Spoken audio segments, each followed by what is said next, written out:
No soportaba que su padre apestara tanto, así que terminó dejándolo en la carretera, sin imaginar lo que pasaría días después.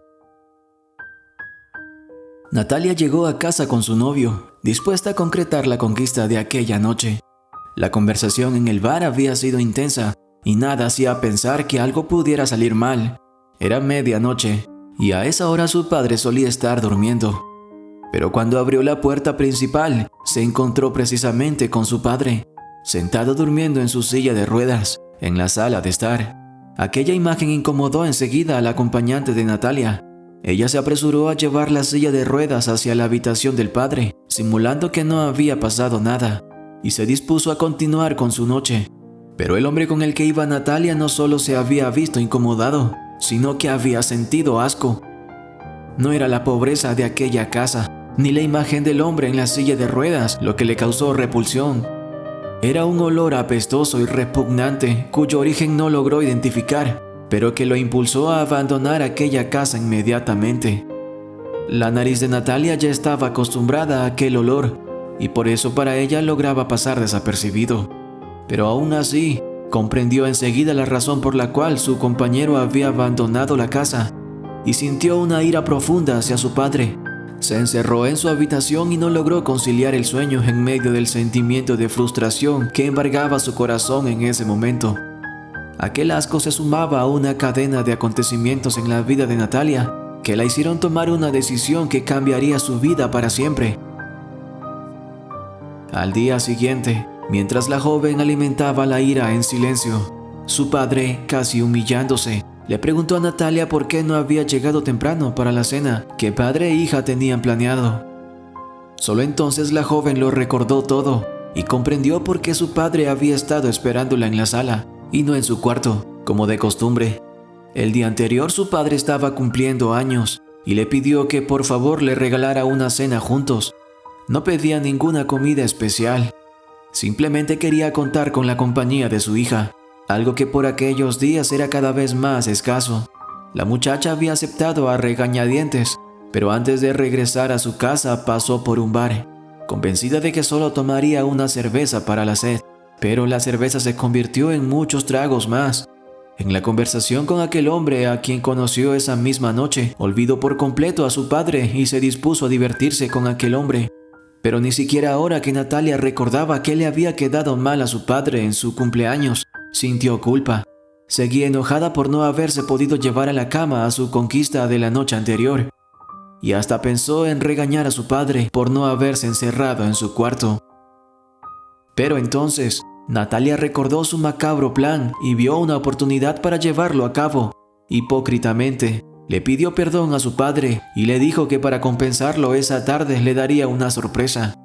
Le pidió que estuviera listo, pues a las 2 pasaría por él. A esa hora, Natalia regresó con un amigo, en cuyo carro montaron a su padre y salieron con rumbo desconocido. Cada vez que el hombre preguntaba a dónde irían, su hija simuló su cariño que no sentía y le respondió que no podía revelárselo, pues se trataba de una sorpresa. Durante el camino, tanto la muchacha como su amigo comenzaron a sentirse asfixiados con el mal olor que desprendía del cuerpo de su padre.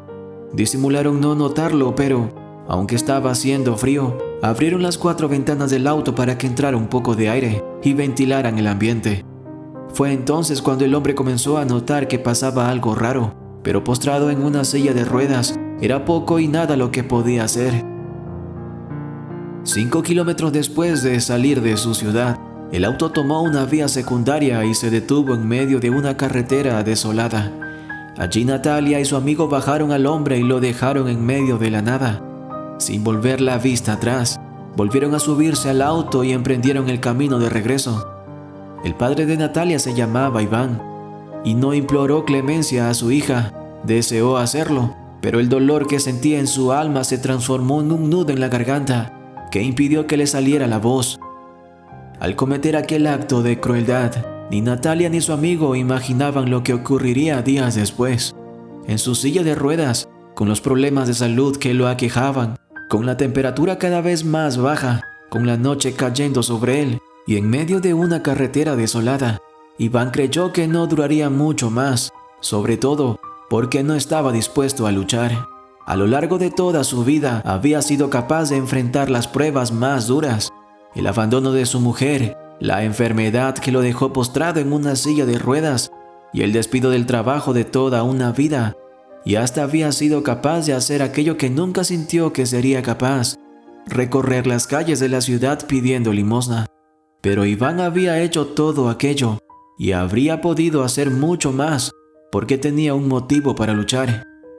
Ese motivo era Natalia, pero ahora era ella quien lo abandonaba.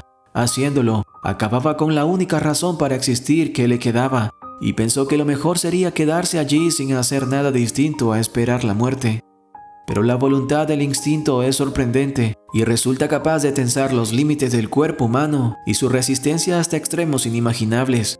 Y sentado en el mismo lugar en el que su hija lo dejó, sin comer ni beber, el hombre seguía con vida al cabo de 3 días. Se encontraba debilitado e inconsciente, pero todavía respiraba. Y quiso la suerte que en ese momento pasara por allí un auto con una joven pareja de esposos. Los recién casados debían seguir la ruta principal, pero su inexperiencia los hizo perderse y coger aquella carretera secundaria por la que prácticamente no transitaba nadie. Sabiéndose perdidos, lo sorprendió aquel hombre en medio de la nada, y como prueba de que todavía existen personas buenas en el mundo, pudo más sus sentimientos de solidaridad que el temor a que se trataba de un truco para robarlos. Detuvieron el auto frente a Iván, lo subieron a su auto y continuaron buscando la ciudad, pero ya no con la intención de buscar el hotel donde pasarían su luna de miel, sino tratando de ubicar el hospital más cercano para que aquel hombre inconsciente recibiera ayuda médica cuanto antes. Afortunadamente, no pasó mucho tiempo antes de que ubicaran la carretera principal, dieran con la ciudad y encontraran el hospital. Iván estaba muy débil y con algo de hipotermia, pero los doctores lograron estabilizarlo sin mucha dificultad.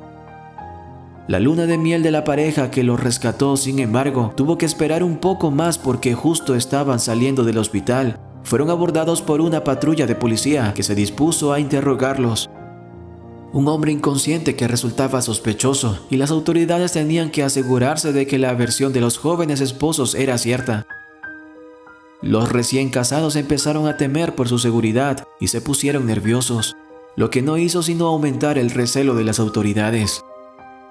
El corazón de los jóvenes, sin embargo, era tan grande que en ningún momento llegaron a arrepentirse de lo que habían hecho, pues estaban convencidos que, sin importar las consecuencias, su deber siempre era ayudar al más necesitado.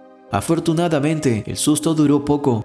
Iván volvió en sí y pudo corroborar que quien lo había abandonado en medio de la nada no eran esos jóvenes, sino su propia hija y un amigo de esta.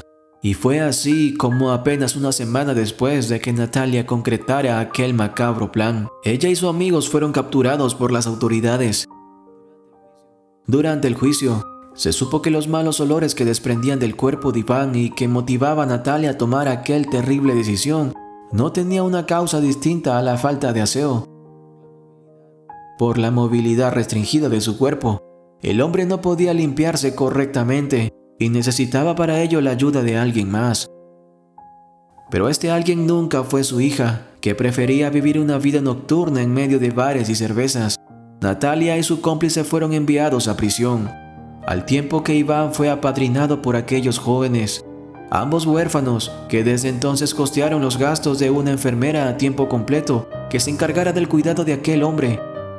Aseado, Iván dejó de oler mal, demostrando que sus malos olores, más que ser el resultado de falta de aseo, lo era de la falta de amor. Si el vídeo te gustó, no olvides darle like, dejar tu opinión en la caja de comentarios, suscribirte para conocer más historias como esta. Yo soy Max y nos vemos en la próxima historia.